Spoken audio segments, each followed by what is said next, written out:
ഇന്ന് നമ്മൾ സവാരി ഗിരിഗിരിയിൽ കയറുകയാണ് അല്ലേ? ധൈര്യമുണ്ടോ? ധൈര്യം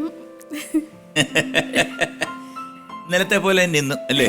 വലിയ വ്യത്യാസമൊന്നുമില്ല. ഇച്ചിരി മാറ്റമുണ്ട്, കുറച്ച് മാറ്റം. കുറച്ച് മാറ്റമുണ്ട്. അപ്പൊ പക്ഷെ വേറൊരു കാര്യമുണ്ട്. 4 ചോദ്യം സ്റ്റെഫി എന്ന് പറഞ്ഞ നമ്മുടെ എല്ലാം പ്രിയപ്പെട്ട ഒരു ആക്ട്രസ് ഉത്തരം ഹെൽപ്പ് ചെയ്തു തരും. നമുക്ക് പരിചയപ്പെടാം. ഹലോ ഹലോ സ്റ്റെഫി, എന്തുണ്ട്? സുഖമായിരിക്കുന്നോ? സുഖായിട്ടിരിക്കുന്നു. എവിടാണ് സ്ഥലം? ഞാൻ എറണാകുളം എടപ്പള്ളി. എടപ്പള്ളി. ഓക്കെ. അപ്പൊ ഫ്ലവേഴ്സിലല്ലേ? ഫ്ലവേഴ്സിൽ ഒരു സീരിയലൊക്കെ ഇല്ലേ? അതെ, ഫ്ലവേഴ്സിൽ സീരിയൽ ഉണ്ടായിരുന്നു. അരയന്നങ്ങളുടെ വീട് എന്ന് പറഞ്ഞ സീരിയൽ ഉണ്ടായിരുന്നു.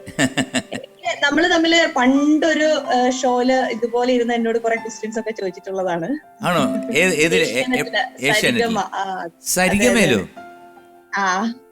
അയ്യോ, അപ്പൊ എത്ര അന്ന് ഞാൻ അഗ്നിപുത്രി എന്ന് പറഞ്ഞ ഒരു സീരിയൽ ചെയ്തതാണ്. അന്ന് എന്നോട് ചോദിച്ചിട്ടുണ്ടായിരുന്നു ആരെങ്കിലും ലവർ ഉണ്ടോ, ആളെ തന്നെ കല്യാണം കഴിക്കുമെന്നൊക്കെ എന്നോട് ചോദിച്ചു. അങ്ങനെ സംഭവിച്ചോ?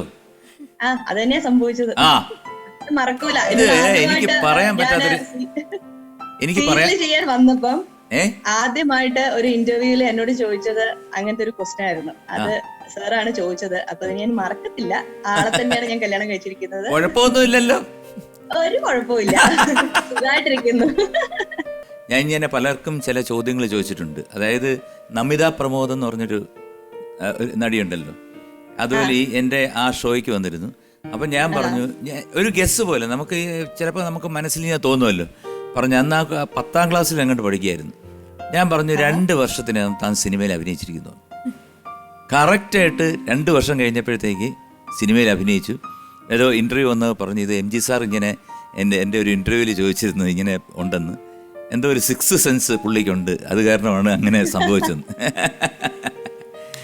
അഡ്വക്കേറ്റും കൂടാണല്ലേ? അതെ അതെ, അഡ്വക്കേറ്റ് ആണ്. ഇപ്പൊ ഇവിടെ ഹൈക്കോർട്ടിൽ വർക്ക് ചെയ്യുന്നു. എവിടെ? എറണാകുളത്തോ? എറണാകുളത്ത്. അപ്പൊ അവിടെ അതിന്റെ അടുത്താണ് ഞാൻ താമസിക്കുന്നത്, ബോൾഗാട്ടിയില്. എനിക്കറിയാം. നമ്മുടെ കണ്ടസ്റ്റന്റ് ശ്രീദേവി ഇന്നലെ 5 ചോദ്യങ്ങൾക്ക് ഉത്തരം പറഞ്ഞ് 5000 രൂപ കിട്ടിയിരിക്കുകയാണ്. ഇനി സവാരി ഗിരിഗിരി എന്ന സെഗ്മെന്റ് തുടങ്ങുകയാണ്. അതിന് സഹായിക്കാൻ സ്റ്റെഫി എന്തെങ്കിലും ഒരു ക്ലൂ ഒക്കെ പറഞ്ഞു കൊടുത്ത് ഹെൽപ്പ് ചെയ്യണം. തീർച്ചയായിട്ടും. ചേച്ചി ഒന്നുകൊണ്ട് വിഷമിക്കണ്ട, ചേച്ചിക്ക് ഫുൾ സപ്പോർട്ട് ആയിട്ട് ഞാനുണ്ട് കേട്ടോ. ധൈര്യമായിട്ടിരുന്നോ, നമുക്ക് അടുത്തവരെ അടിച്ചു മാറ്റാം. അപ്പൊ 4 ചോദ്യമാണുള്ളത്, നമുക്ക് നോക്കാം. ഒന്ന് പ്രാർത്ഥിക്കുക. പക്ഷെ 5ാമത്തെ ചോദ്യം എന്ന് പറയുന്നത് രാജമാണിക്യം എന്നുള്ളതാണ്. അതിന് സ്റ്റെഫിയും കാണില്ല, കുടുംബക്കാരും കാണത്തില്ല. സ്വന്തമായിട്ട് ഉത്തരം നൽകേണ്ടി വരും. അതിന് ഉത്തരം നൽകിയില്ലെങ്കിൽ ആദ്യത്തെ 5 ചോദ്യങ്ങളുടെ 5000 രൂപ മാത്രമേ കിട്ടത്തുള്ളൂ. ഓക്കെ, അതാണ്. അപ്പൊ നമുക്ക് തുടങ്ങാം അല്ലേ? പ്രാർത്ഥിച്ചോളൂ കേട്ടോ. അപ്പൊ നമുക്ക് തുടങ്ങിയാലോ? തുടങ്ങാം. സവാരി ഗിരിഗിരി. സവാരി ഗിരിഗിരിയിൽ ആദ്യത്തെ ചോദ്യം, പോളണ്ടിനെ കുറിച്ച് നീ ഒരക്ഷരം മിണ്ടരുത്. ഈ സീനിൽ അഭിനയിച്ചിട്ടില്ലാത്തതാരാണ്? Okay. A Madhu, B Kaviyoor Ponnamma, C Thilakan. Trending ആണ്. അറിയില്ല, ഹെൽപ്പ് ചെയ്യോ? ഒന്ന് ചിന്തിക്കൂ. അതിനകത്ത് ഏതൊക്കെ ക്യാരക്ടേഴ്സ് ഉണ്ടെന്നൊന്നും ചിന്തിച്ചു നോക്കി. അവർക്ക് എത്ര പിള്ളേരുണ്ട്? അതായത് ജയറാമേട്ടൻ, ശ്രീനിവാസേട്ടൻ, പിന്നെ ഒരു കൊച്ചുണ്ടല്ലോ അവർക്ക് ഇളയ അനിയത്തി. KPSC ഇവിടെ പറഞ്ഞിട്ടേ ഇല്ലല്ലോ. മാധു, കവിയൂർ പൊന്നമ്മ, തിലകൻ. മാധു. ആദ്യം മാധു എന്ന് പറഞ്ഞ കേട്ടാ, എന്നിട്ട് അദ്ദേഹം എല്ലാത്തിനും പറയുന്നത് ഏതാണ് ഓപ്ഷൻസ്? അത് എ മാധു, കവിയൂർ പൊന്നമ്മ, തിലകൻ. അപ്പൊ ആദ്യം പറയും കവിയൂർ പൊന്നമ്മ.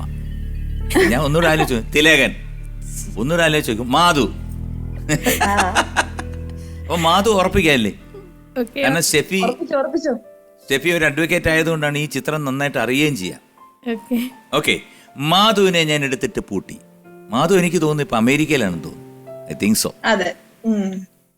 അപ്പോ മാധു ഉത്തരം ശരിയാണ്. Congratulations. Very good. Thank you ma'am. Okay. ചേച്ചി ഇനി തെറ്റിക്കരുത് കേട്ടോ. ജസ്റ്റ് ഒന്ന് ചിന്തിച്ചിട്ട് വേണം പറയാൻ. എന്തെങ്കിലും ഒന്ന് ചിന്തിച്ചിട്ട് വേണം പറയാൻ, അല്ലാതെ എടുത്തിയാടി ഉത്തരം പറയരുത്. ഓക്കെ.